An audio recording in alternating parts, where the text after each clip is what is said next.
Bismillahirrahmanirrahim. Assalamualaikum warahmatullahi wabarakatuh. Salam sejahtera untuk kita semua. Shalom, Om Swastiastu, Namo Buddhaya, salam kebajikan. Selamat pagi saudara semua, dan selamat pagi Bapak Agus Nero selaku dosen pengampu mata kuliah Bahasa Indonesia yang saya hormati. Semoga kita semua berada dalam keadaan sehat walafiat. Puji syukur kita panjatkan kepada Allah Subhanahu wa Ta'ala, dan sholawat serta salam tercurahkan kepada Nabi besar Muhammad Shallallahu Alaihi Wasallam. Saya Rani Mailani dengan nomor NPM A221027 di sini akan mempresentasikan materi yang berjudul mekanisme toksikokinetik. Untuk memahami materinya lebih dalam, marilah simak penjelasan berikut ini. Baiklah, di sini ada beberapa topik utama untuk dibicarakan pada presentasi kali ini. Ada definisi toksikokinetik, sistem organ dan organ yang terlibat dalam mekanisme toksikokinetik, fase toksikokinetik yang meliputi absorpsi, distribusi, metabolisme, dan ekskresi, serta studi kasus. Pada mekanisme toksikokinetik, ada beberapa sistem organ dan organ yang terlibat. Sistem organ yang terlibat diantaranya sistem pencernaan, sistem pernapasan, sistem sekresi, sistem integumen, dan sistem otot. Adapun organ yang terlibat diantaranya ginjal, paru-paru, empedu, ureter, otot, dan kulit. Selanjutnya ada definisi toksikokinetik. Toksikokinetik merupakan bagian dalam ilmu toksikologi yang mempelajari proses kinetika atau pergerakan toksikan di dalam tubuh yang meliputi absorpsi, distribusi, metabolisme, dan ekskresi, atau yang disingkat dengan ADME. Istilah kinetika digunakan karena menggunakan penjelasan matematis untuk menggambarkan pergerakan toksikan di dalam tubuh selama waktu tertentu. Hal ini berkaitan dengan apa yang dilakukan oleh tubuh terhadap toksikan. Selanjutnya adalah fase absorpsi toksikokinetik. Absorpsi adalah suatu proses transfer toksikan atau xenobiotika melalui sistem organ tubuh hingga ke dalam darah atau sistem sirkulasi limfatik, atau masuknya zat toksik ke dalam tubuh melalui penyerapan oleh kulit, saluran cerna, saluran nafas, atau yang lainnya. Proses absorpsi sangat erat kaitannya dengan sistem organ manusia, dan tempat yang paling utama terjadinya absorpsi seperti yang sudah tadi dijelaskan yaitu pada saluran pencernaan, pernafasan, dan kulit. Pada saluran pencernaan, banyak bahan kimia yang dapat masuk ke saluran pencernaan melalui makanan dan minuman atau sebagai obat serta jenis bahan kimia lainnya. Penyerapan dapat terjadi di sepanjang saluran pencernaan mulai dari mulut, tenggorokan, lambung, hingga usus. Selanjutnya pada saluran pernafasan.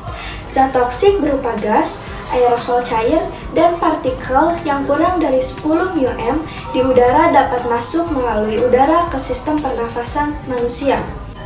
Sistem pernapasan sendiri memiliki berbagai struktur, mulai dari hidung, faring, bronkus, bronkiolus, hingga alveolus. Pertama, toksikan akan diabsorpsi melalui alveoli paru-paru. Toksikan yang sering terjadi adalah karbon monoksida, dioksida nitrogen, belerang dioksida, benzen, dan karbon tetraklorida. Kemudian pada kulit. Kulit manusia bersentuhan dengan banyak bahan kimia beracun, dan beberapa bahan kimia dapat diserap oleh kulit dalam jumlah yang cukup untuk menghasilkan efek sistemik. Toksikan dapat diserap melalui folikel rambut dan sel-sel kelenjar keringat sebasea. Seperti logam merkuri dan Ag akan diserap dengan cara yang ada di gambar. Nah, selanjutnya yaitu fase distribusi toksikokinetik. Distribusi merupakan proses pergerakan toksikan tersirkulasi dari tempat asal pajanan ke daerah lain di dalam tubuh, baik melalui sistem peredaran darah maupun limfatik. Melalui proses absorpsi, toksikan akan terdistribusi melalui sistem peredaran darah maupun limfatik menuju ke jaringan di dalam tubuh. Proses pergerakan ini akan mengikuti mekanisme transportasi toksikan melewati membran sel. Toksikan yang mudah larut dalam lemak akan lebih banyak ditemukan pada jaringan lemak tubuh, sedangkan toksikan yang mudah larut dalam air akan lebih banyak terdapat di darah. Setelah zat toksik masuk ke pembuluh darah, maka darah dengan cepat akan mendistribusikan zat tersebut ke seluruh tubuh. Hal ini tergantung pada aliran darah. Fase distribusi toksikokinetik terbagi menjadi dua. Yang pertama yaitu distribusi dengan sawar darah otak. Sawar darah otak terletak di dinding kapiler, adanya sel-sel endotelial kapiler dan toksik harus melewati sel endotelial tersebut. Mekanisme transfer toksikan dari darah ke otak bukan melalui pengikatan protein. Contoh metilmerkuri yang mudah masuk ke otak, tapi toksiknya pada sistem syaraf. Merkuri anorganik tidak larut lemak, sehingga susah masuk ke otak, dan toksik ginjal karena larut dalam urin. Sawar plasenta dapat memindahkan toksik dari ibu ke janin dan dapat menghalangi transfer toksikan ke janin sehingga dapat melindungi janin. Selanjutnya yaitu distribusi dengan pengikatan dan penyimpanan. Ikatan yang terbentuk antara toksikan dengan jaringan bisa dengan ikatan kovalen dan non-kovalen.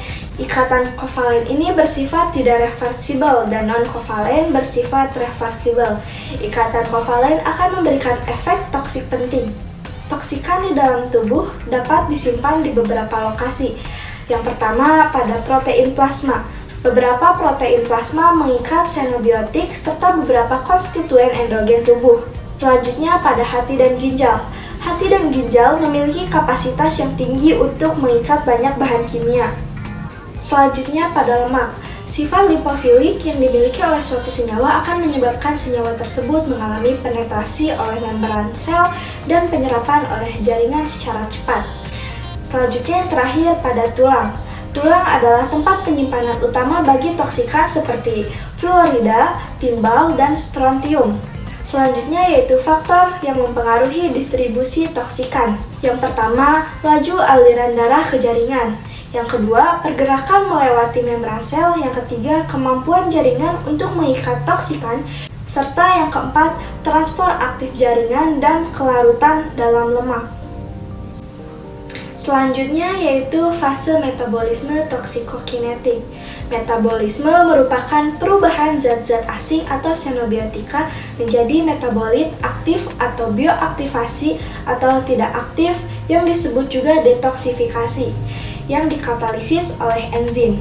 Metabolisme atau biotransformasi terdiri dari dua tipe, yaitu detoksifikasi. Detoksifikasi merupakan proses di mana xenobiotika dikonversi menjadi bentuk yang kurang toksik. Detoksifikasi merupakan salah satu mekanisme pertahanan alamiah yang dimiliki organisme. Selanjutnya ada bioaktivasi. Bioaktivasi merupakan proses di mana xenobiotika berubah menjadi bentuk yang lebih reaktif atau lebih toksik. Bioaktivasi merubah senyawa yang stabil secara kimia menjadi metabolit yang reaktif. Selanjutnya ada tujuan metabolisme toksikokinetik. Yang pertama, merubah ciri-ciri fisikokimia toksikan, terutama sifat lipofiliknya. Yang kedua, pembentukan senyawa hidrofil atau peningkatan polaritas. Dan yang ketiga, mempermudah ekskresi toksikan. Selanjutnya yang terakhir ada fase ekskresi toksikokinetik. Ekskresi merupakan fase pengeluaran zat toksik dari dalam tubuh. Toksikan dapat keluar dari dalam tubuh melalui berbagai macam cara, seperti melalui urin, empedu, paru-paru, feses, cairan cerebrospinal, air susu ibu atau ASI, keringat, serta saliva. Yang pertama yaitu urin. Urin merupakan organ tubuh yang berperan penting terhadap ekskresi toksikan melalui urin adalah ginjal. Selanjutnya pada empedu. Ekskresi melalui empedu berasal dari metabolisme toksikan oleh organ hati. Selanjutnya pada paru-paru. Toksikan yang tetap berada pada suhu tubuh akan diekskresikan melalui paru-paru. Selanjutnya pada feses. Feses merupakan salah satu jalur ekskresi toksikan hasil metabolisme pada saluran gastrointestinal. Toksikan yang diekskresikan melalui feses umumnya berupa toksikan yang sangat lipofil. Selanjutnya pada air susu. Ekskresi toksikan melalui air susu sangatlah berbahaya karena dapat memindahkan toksikan dari ibu kepada anaknya. Dan yang terakhir pada keringat dan saliva. Dan tidak lupa yang terakhir ada studi kasus. Pasien bernama Umar Abu Bakar berusia 2 tahun 10 bulan dengan jenis kelamin laki-laki.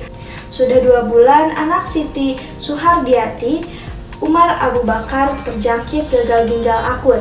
Umar keracunan obat sirup yang mengandung senyawa toksik etil glikon atau yang biasa disingkat dengan EG dan dietil glikon atau yang biasa disingkat dengan DEG yang melampaui ambang batas. Kemudian Umar Abu Bakar diberikan tindakan. Dalam penanganan ginjal akut, pasien diberikan obat famepizol yang merupakan obat antidotum atau obat penangkal racun yang digunakan pada kasus keracunan senyawa etil glikon atau dietil glikon. Selain itu, famepizol juga digunakan bersamaan dengan prosedur cuci darah atau hemodialisis untuk mengeluarkan racun dari tubuh. Famepizol bekerja dengan menghambat alkohol dehidrogenasi, enzim dalam tubuh yang dapat memetabolisme etilen glikol sehingga menjadi bentuk yang tidak beracun. Baiklah saudara semua, kita sudah mendengarkan penjelasan tentang mekanisme toksikokinetik. Agar pengetahuan kita tidak berhenti di sini saja, saya akan membuka sesi diskusi yang mana saudara bisa menyanggah, menanyakan, atau memberikan tanggapan terkait materi yang sudah saya presentasikan.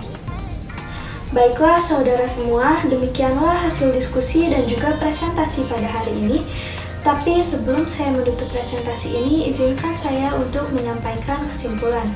Dapat saya simpulkan bahwa mekanisme toksikokinetik terbagi menjadi 4. Yang pertama ada fase absorpsi, yang kedua distribusi, yang ketiga metabolisme, dan yang keempat adalah ekskresi. Masuknya toksikan ke dalam tubuh juga dapat melalui beberapa jalur. Yang pertama, melewati saluran pernafasan, melalui saluran pencernaan, dan juga melalui kulit. Demikianlah kesimpulan yang dapat saya sampaikan. Saya Lani Mailani mohon pamit undur diri. Terima kasih atas perhatiannya, dan saya mohon maaf apabila ada kesalahan baik dalam perkataan maupun perbuatan. Akhirul kalam, wassalamualaikum warahmatullahi wabarakatuh.